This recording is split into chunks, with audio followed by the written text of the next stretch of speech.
Como o Flamengo tem tanto dinheiro? Com certeza, se você acompanha o futebol de perto, já ouviu esse questionamento em mesas redondas, redes sociais ou até mesmo de algum amigo no dia a dia. Atualmente, o Flamengo é um dos grandes exemplos de gestão financeira no futebol brasileiro. Desde 2019, o clube assumiu o posto de protagonista em disputa de títulos, está sempre chegando nas fases finais dos torneios e, em muitos momentos, acaba se sagrando como campeão. Hoje, o Flamengo tem condições de contratar jogadores por cifras milionárias, pagar altos salários e de bancar todo esse investimento. O clube também, em alguns momentos, opta por contratar profissionais estrangeiros ou que tenham experiências nos grandes polos mundiais do futebol. Porém, essa nem sempre foi a realidade do clube. No começo dos anos 2010, a situação financeira do Flamengo era totalmente diferente. O clube atrasava salários e vários jogadores chegavam a ter que entrar na justiça para receber o que era devido. A realidade agora é outra. O Flamengo tem um dos melhores elencos da América. Os salários já não atrasam mais e o clube é reconhecido como exemplo de administração. Então, o que nos resta saber é como o Flamengo saiu de devedor à potência econômica, é o maior clube fora da Europa e de onde vem o dinheiro do Flamengo. É isso que eu vou te contar a seguir. No começo dos anos 80, o Flamengo viveu seu grande momento no futebol. O clube conquistou títulos importantes, foi tricampeão brasileiro em 80, 82 e 83, conquistou a sua primeira Libertadores em 81 e nesse mesmo ano chegou ao seu primeiro título do Mundial de Clubes, vencendo o Liverpool por 3-0. O grande nome daquela geração, sem dúvidas, foi Zico, mas o time também contava com grandes jogadores como Júnior, Leandro, Andrade e Adílio. Nos anos seguintes, o Flamengo se manteve competitivo e conquistou mais alguns títulos relevantes. Em 1995, o clube montou um ataque dos sonhos de fazer inveja a qualquer adversário. Com o trio Sávio, Romário e Edmundo, o Flamengo esperava se tornar imbatível, mas na prática não foi isso que aconteceu. Romário havia sido campeão do mundo com a seleção brasileira em 94. Nesse mesmo ano, ele foi eleito o melhor do mundo e na época ele jogava pelo Barcelona. A contratação de Romário, sem dúvidas, causou um impacto. Para tirar o jogador do clube espanhol, o Flamengo teve que pagar 4,5 milhões de dólares mais tributos, o que causou outro impacto, só que negativo nas contas do clube. Edmundo, em entrevista recente, chegou a falar que na época o clube era uma verdadeira bagunça e quem estava à frente da administração rubro-negra não era para estar. Alguns anos depois, essa bagunça continuava. O clube não conseguia manter um elenco forte por não conseguir pagar os salários em dia. E em 2009, após não conseguir renovar com seu principal patrocinador, a crise se instalou de vez. Em 2009, o então presidente Márcio Braga falou uma frase durante a coletiva de imprensa que ficaria marcada por muito tempo. Acabou o dinheiro. A frase do presidente serviu muito bem para ilustrar a difícil realidade financeira do clube, realidade que se estenderia por mais alguns anos. A falta de recursos, além de refletir em campo, refletia também na falta de estrutura do centro de treinamento. O chão era de terra batida, os portões lembravam uma fazenda e todas as mediações do CT não tinham nada ou pouquíssimos recursos para os atletas. Os jogadores ficavam mais de 2 meses sem receber salário e por diversas vezes o clube era cobrado na justiça a pagar o que devia. No começo de 2010, Patrícia Amorim, ex-nadadora campeã pelo clube, assumiu como presidente do Flamengo. Um dos momentos marcantes da gestão Patrícia Amorim foi a contratação de Ronaldinho Gaúcho. Com o novo camisa 10, a ideia era que o Flamengo brigasse por títulos, mas não foi isso que aconteceu. Alvo de críticas desde o início do mandato, Patrícia Amorim deixou claro no anúncio de Ronaldinho que a contratação do jogador era uma resposta aos críticos. A esperança que Ronaldinho brilhasse e ajudasse o Flamengo a conquistar títulos não se concretizou. Após várias decepções dentro de campo, a torcida pedia a saída do jogador. Fora de campo, o clima também era pesado. O jogador recebia apenas 50% do salário combinado e, em muitas vezes, atrasado. O agente do jogador, Assis, que também é irmão de Ronaldinho, entrou na justiça pedindo cancelamento de contrato por conta dos salários atrasados. A administração Patrícia Amorim foi marcada por fracassos dentro e fora de campo. O time não alcançou grandes feitos, só conquistou um campeonato carioca em 2011 e não conseguiu ir longe nos demais torneios.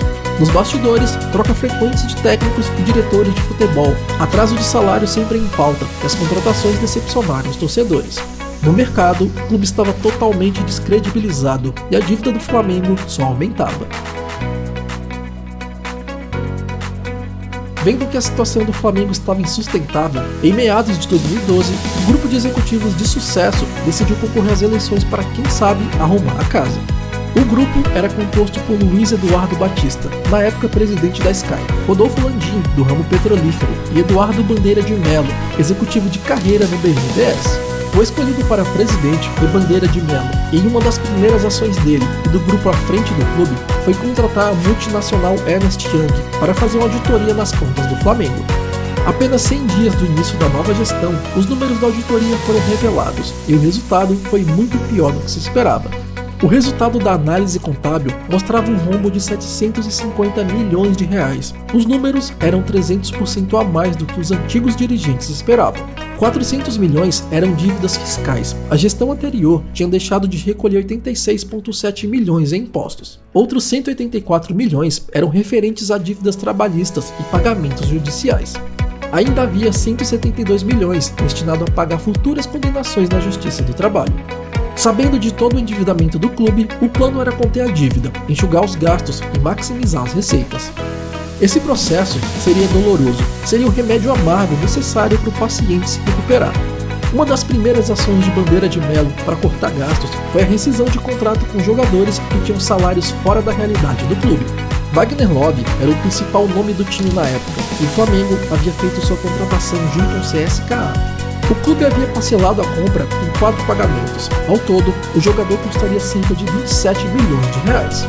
Ao longo de 2012, apenas 10 milhões foram pagos ao CSKA. Com o clube atolado em dívidas e praticamente toda a receita de 2013 comprometida, a nova diretoria decidiu abrir mão do jogador. Ele ainda tinha mais de 3 anos de contrato, um salário em torno de 500 mil e cerca de 1 milhão de luvas a receber do Flamengo. Mesmo contra a vontade do atacante e da torcida, o Flamengo devolveu Wagner Love ao CSKA. A missão era ser eficiente como uma grande empresa privada, implementando uma gestão levando em conta a competência técnica, sem contratar parentes, o chamado nepotismo. Com isso, empresas se reaproximaram do Flamengo, os patrocínios voltaram e o clube começou a respirar.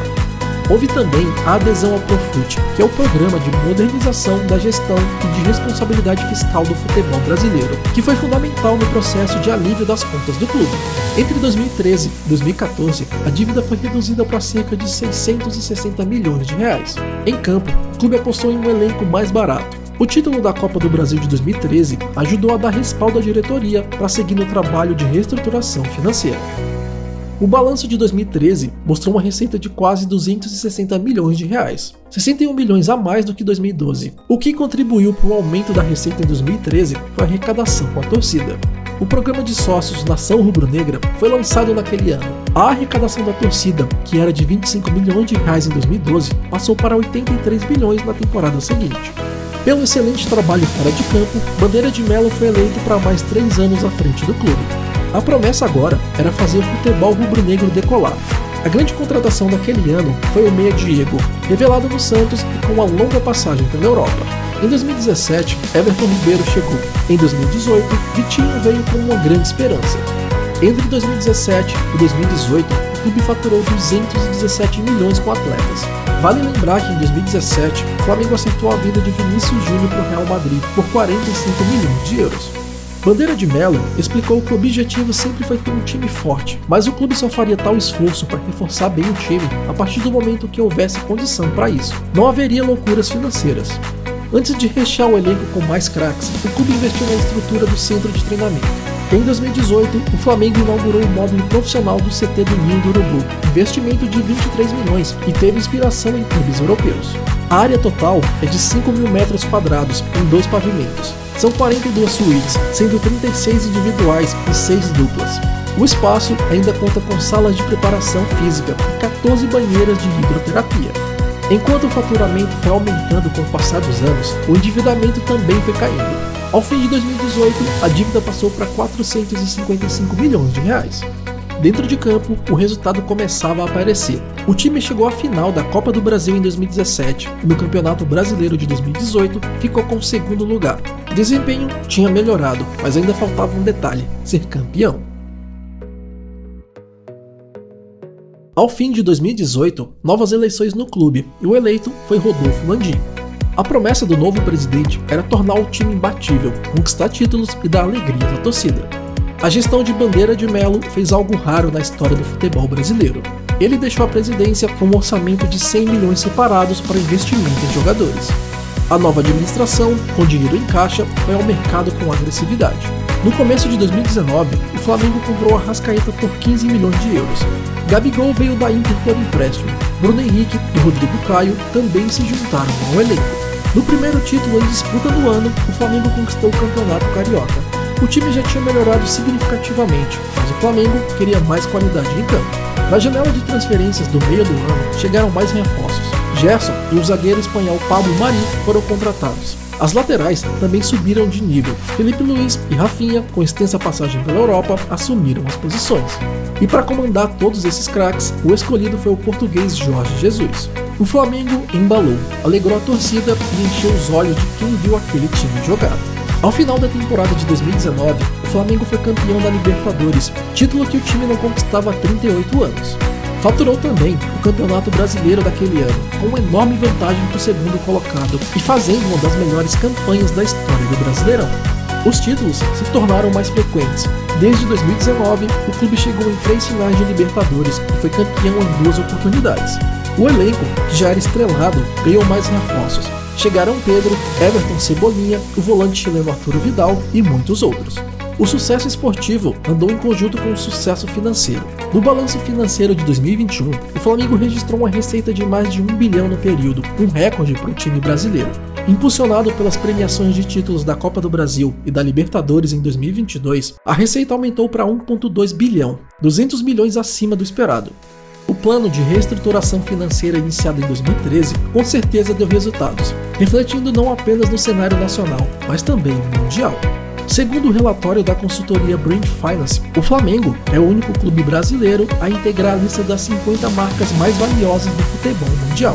O único clube fora da Europa a integrar a listagem, o Flamengo ocupa a 49ª posição no ranking, logo à frente da Fiorentina da Itália, que fecha a lista. O estudo da consultoria coloca o Flamengo com um valor de marca estimado em 96 milhões de euros, superando por pouco a equipe italiana, 95 milhões de euros.